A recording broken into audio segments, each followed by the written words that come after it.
بچے آلو کی سبزی شوق سے کھا لیتے ہیں، لیکن سبزی لینے کے لیے 1 روپے بھی میرے پاس نہ تھا۔ بار بار پردے کی اور سے جھانکتی اور پھر واپس آ جاتی۔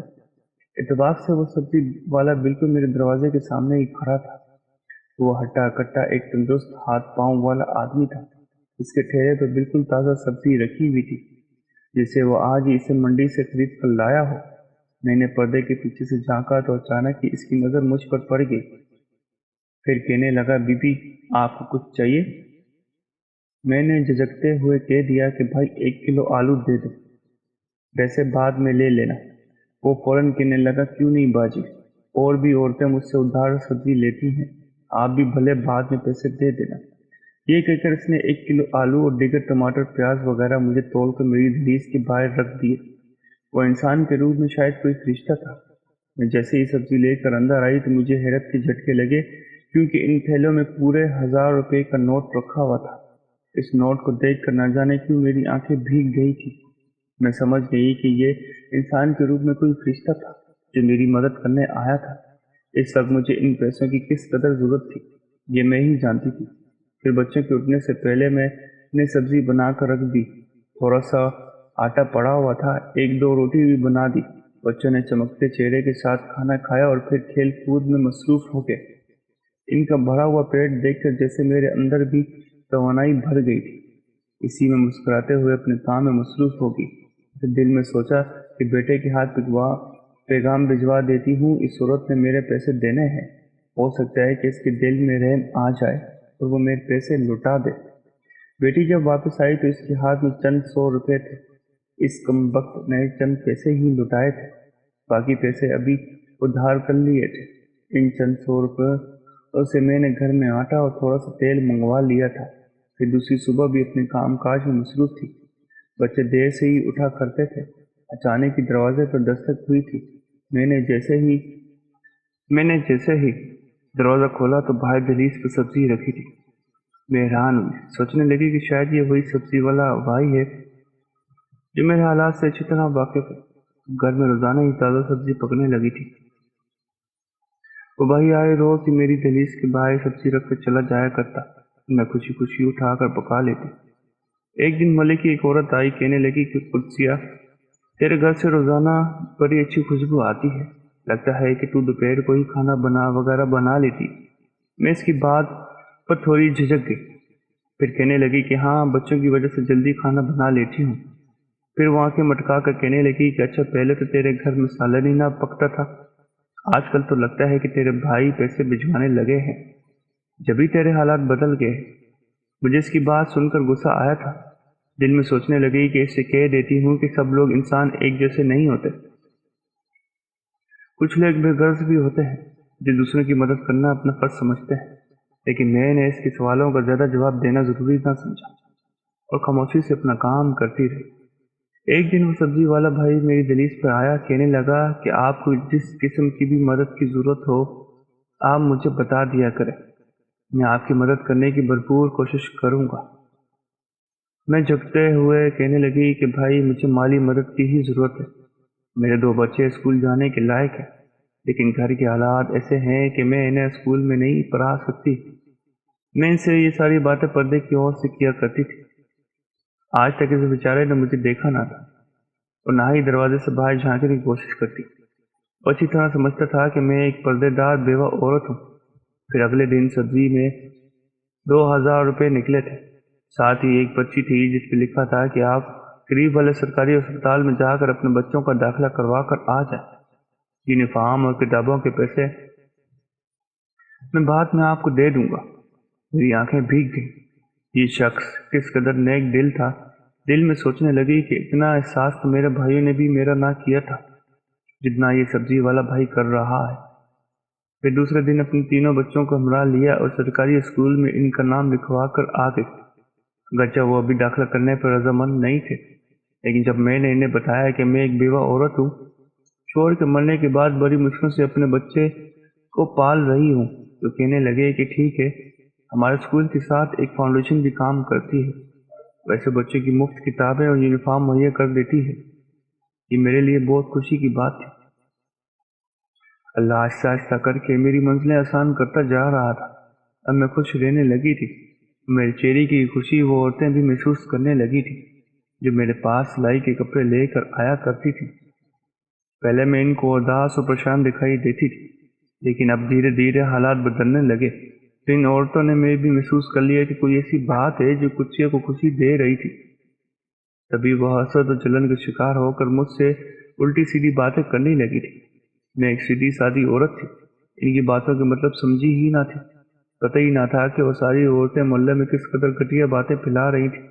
وہ ساری باتیں کسی اور کے بارے میں نہیں بلکہ اسی سبزی والے اور میرے بارے میں تھیں۔ انہوں نے پورے محلے میں مشہور کر دیا تھا کہ سبزی والا قدسیہ کو سبزی دے کر جاتا ہے، اور نہ جانے ان دونوں کے بیچ میں ایسا کیا چل رہا ہے۔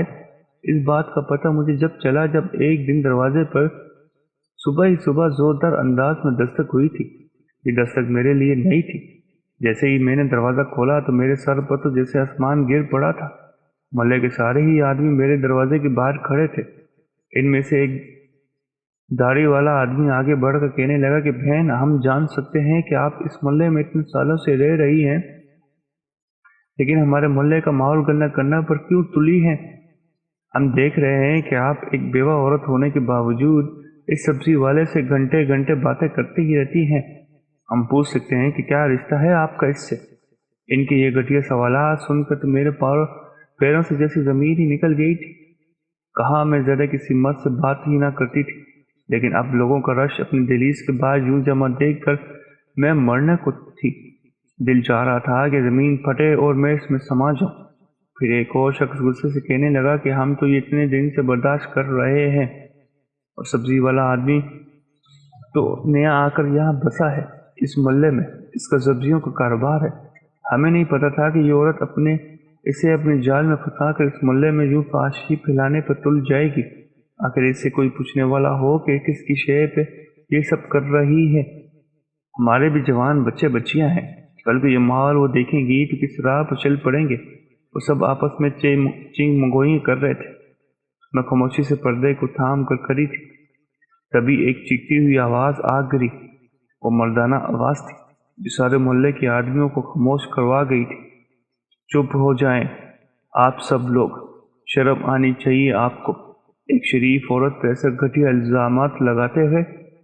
میں مانتا ہوں کہ میں انہیں مفت میں سبزی دے کر جاتا ہوں، وہ بھی اس لیے کہ میری آنکھیں آپ لوگوں کی آنکھوں کی طرح بے شرم نہیں ہیں۔ میں اس بیوہ عورت کے حالات اچھی طرح جانتا ہوں۔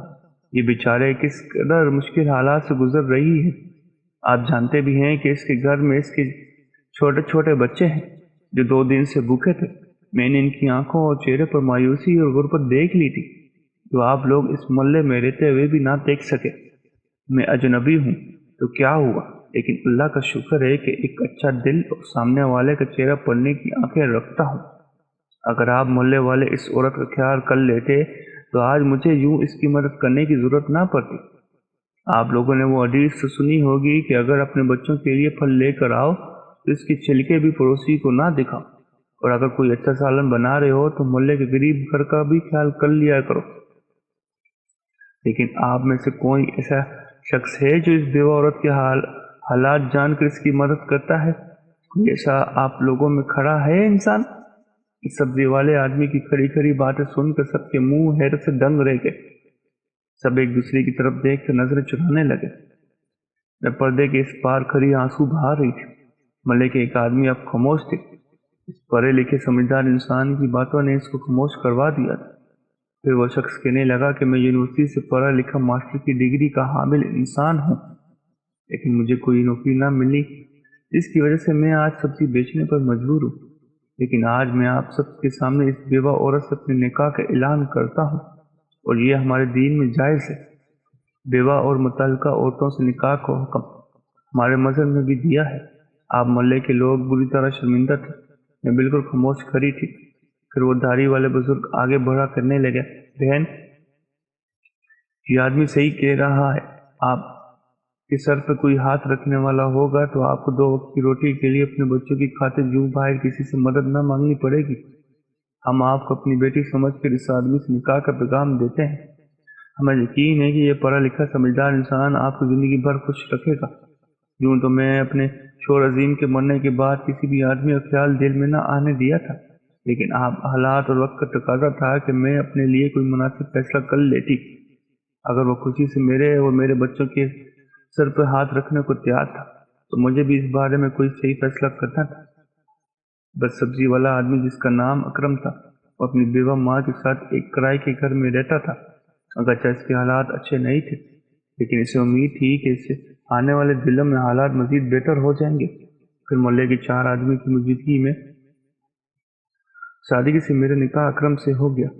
اس نے نہ صرف مجھے سہارا دیا تھا بلکہ میرے بچوں کے سر پر شفقت بھرا ہاتھ رکھ دیا تھا۔ پھر لوگوں نے مشورہ دیا کہ چونکہ اکرم کا گھر کرائے پر ہے، اس لیے وہ اسی گھر میں آ کر تمہارے ساتھ نئی زندگی کا آغاز کرے تو اسی میں تم دونوں کی بھلائی ہے۔ اس کی ایک بوڑھی بیوہ ماں اس کے ساتھ تھی جو نہایت نیک اور اچھی خاتون تھی۔ اب میری زندگی بہت بہتر ہو گئی تھی۔ مجھے روپے کے لیے لوگوں کی طرف نہ دیکھنا پڑتا تھا۔ اکرم نے میرے بچوں کو اتنی محبت اور شفقت دی تھی کہ میں سوچتی ہوں کہ اللہ نے عظیم قوموں سے دور کر کے ان جیسے ایک نیک انسان میری زندگی میں شامل کر دیا۔ میرے بھائیوں کے اس بات پہ اعتراض تھا کہ میں ان سے پوچھے بغیر ایک اجنبی انسان سے نکاح کر کے اپنا گھر بسا لیا تھا، لیکن میں سوچتی ہوں کہ اس اجنبی نے بغیر میرے حالات جانے اس وقت میری مدد کی تھی جب میرے حالات دیکھنے والا کوئی بھی نہ تھا۔ آج میں اکرم اور اپنے بچوں کے ساتھ ایک مطمئن اور خوشحال زندگی گزار رہی ہوں۔ سوچتی ہوں کہ دنیا میں ابھی بھی ایسے نیک انسان موجود ہیں جن کی وجہ سے اس دنیا کے نظام جاری و ساری ہے۔